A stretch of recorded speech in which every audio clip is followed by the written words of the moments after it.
Howdy remarketing fans, and welcome back. In this lecture we're going to talk about custom combinations and being able to use custom combinations to accurately and effectively sculpt your ads to the right people in the right ad groups. That's the idea behind custom combinations. Before we go ahead and actually build a custom combination remarketing list, I want to walk you through a scenario or an example of when custom combinations would be helpful, just in case the custom combination concept hasn't been clear up until now. So for example, let's say we have our business section visitors over here, okay? And for the sake of this scenario, let's say the business section clients or the business section visitors represent our highest value website traffic. So we want to make sure that the visitors of our business section pages are always seeing the appropriate ads that talk about and that display and highlight our business section features and are intended to move people and move our potential customers further down that business section funnel. So let's take a look at an example scenario. So once again, let's say that our business clients represent our highest value customers. So here we have a website visitor, let's call him Jacob. So Jacob, for example, will first come to the AudioEye homepage. He browses the homepage, and then he goes to the business section and he views the business section page. All the while our cookie is tracking data and tracking his visit. And then he goes from the business section to the people section. Why? We're not sure. He checks out the people section. After the people section on the page, he navigates, let's say, to the blog. Okay, so here's a typical example, completely made up scenario. Now let's take a look at our remarketing lists that we have set up in our AdWords campaign. So we have three remarketing lists. We have one remarketing list that's targeting homepage and blog visitors, another remarketing list that's targeting the people section visitors, and another remarketing list that's targeting business section visitors. Now it's true that our business section visitors, remember our business section visitors represent our highest amount of value, but we still want to have ad groups and remarketing campaigns targeting our homepage and blog visitors and our people section visitors. But in this scenario, where Jacob visited our homepage, our business section page, the people section page, and the blog, he visited all those pages, he's going to be added to all three of these remarketing lists. Okay, that's an important thing to remember. Jacob's going to be on each one of these remarketing lists. Now let's take a look at what we have going on inside AdWords. We have our AdWords remarketing campaign, let's say with three different ad groups. Our first ad group is targeting blog and homepage visitors. Our second ad group is targeting our people section visitors. And our third ad group is targeting business section visitors. Keep in mind, each one of these ad groups have specific ads that are tailored to that audience. Our blog and homepage visitors might have ads that are more generic. Our people section visitors ad group has ads that are obviously targeting the features and the benefits of the AudioEye solutions for individuals, and likewise the business section ad group has ads and ad copy targeting, highlighting, and showcasing the features of our highest value business customers. However, if we don't sculpt our traffic with combination lists, right now Jacob is eligible to see ads for any of these ad groups. While Jacob's browsing the internet, he's going to be eligible to see any of the ads from any of these three ad groups. And depending on our bid, depending on our quality score, depending on a lot of different settings on how we've configured our campaigns, Jacob may see the ads from ad group 1, 2, or 3 because he is on and he is a member of all three remarketing lists. But that poses a bit of a problem. Because we know that our business section visitors and our business clients represent the highest value for our company, we want to make sure that Jacob is only eligible to see ads from ad group number 3.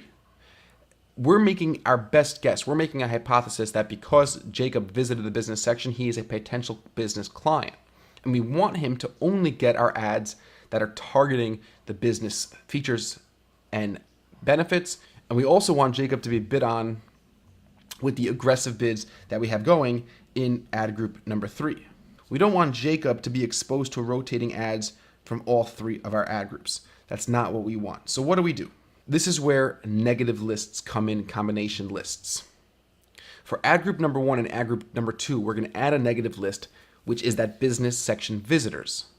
This negative list in ad group number 1 and ad group number 2 are going to ensure that Jacob only sees ads from ad group number 3 because Jacob was a business section visitor. Now that we've combined this negative list with the positive list in ad group number 1 and the positive list in ad group number 2, the only remarketing ad group that Jacob is eligible for is ad group number 3, because he visited the business section. And yes, while he's also visited the people section, the blog, and the homepage, those are not negative lists in ad group number 3. Because he visited the business section, that knocks him out of ad group number 1 and ad group number 2 automatically, because we added that negative list for ad group number 1 and ad group number 2. Now that the only ads that Jacob is eligible to see from us as he continues to browse the web are the ads from ad group number 3, which are the ads targeting the business section, we could be confident that Jacob is seeing the right ads for him based on his browsing activity, based on the goals and the objectives of our remarketing campaigns. That's an example of why it's so important to keep in mind exclusion lists and combination lists when we're setting up our ad group targeting. Many times you're going to have customers, you're going to have cookies that are members of multiple remarketing lists inside your AdWords account. By combining lists, using positive and negative lists together, you're going to be able to sculpt the traffic and sculpt your ads to the right people. Here's one quick tip to figure out how to sculpt this traffic. Your most valuable ad groups targeting your most valuable audience segments, in our case, ad group number 3, are typically going to have the fewest negative lists.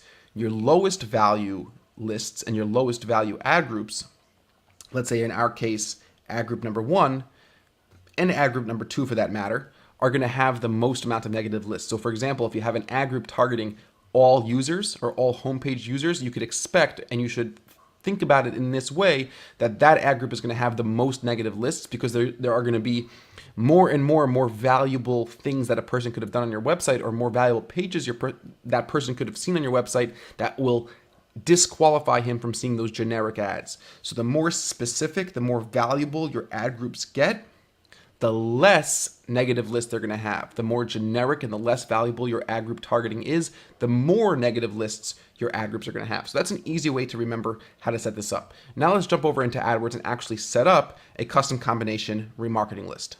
So here we are back inside AdWords, and as you can see, I have a few different remarketing lists set up.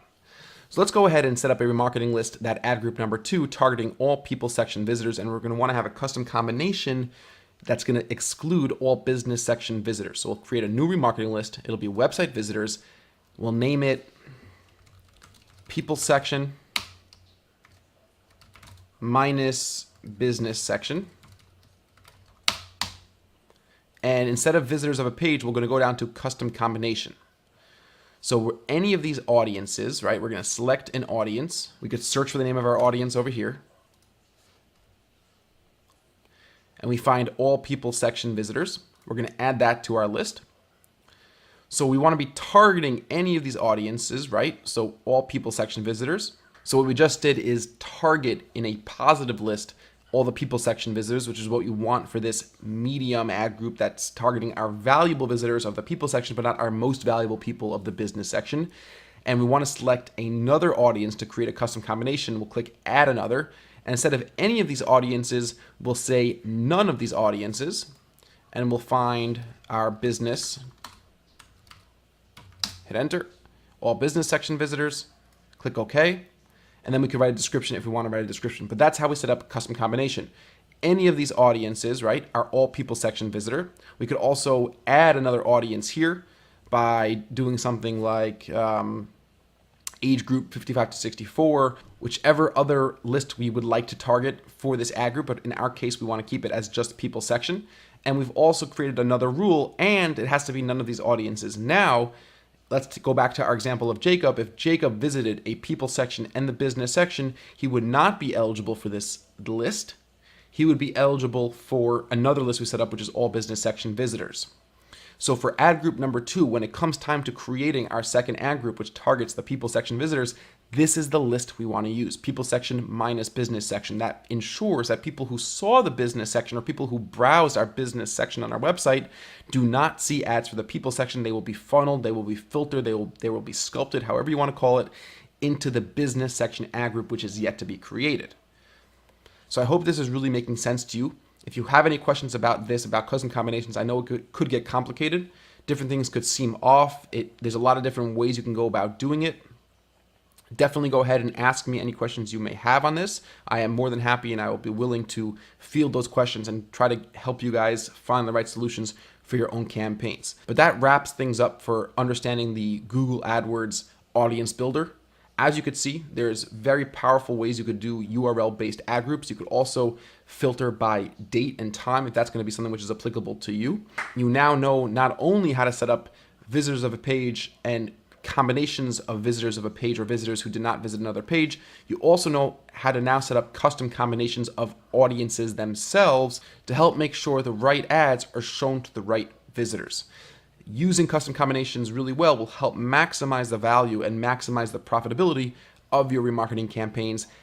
Of course, providing that you have a good, solid understanding of your website visitors, of your previous website visitors' behavior on your site, and you're showing them the right content with regards to where that customer is in the buyer funnel. Once you finish setting up these audiences, of course, you go ahead and click save, and then you'll be off to the races.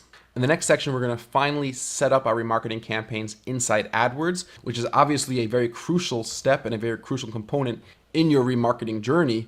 But I will admit that everything we've covered up until now is really more important than what's going to be covered from here on out. From here on out, we're going to be covering basically just the technicalities and some strategies of actually configuring and setting up your remarketing campaigns. But what we've done up until now was the core foundation, understanding your customers, understanding the funnel for your business, figuring out how to track the right type of data in the most effective way, how to use that data to kind of bucket and segment out your audiences to be used in remarketing campaigns later so you could send the right message and you could pay for the right message at the right price to the right people who are the most engaged and who are the most likely to come back and be even more engaged with your brand as they have more touch points with your company, with your product, and with your message. But that being said, understanding how to set up and configure these AdWords campaigns, these AdWords remarketing campaign is, of course, hugely important as well. So I look forward to seeing you guys very soon in the next section.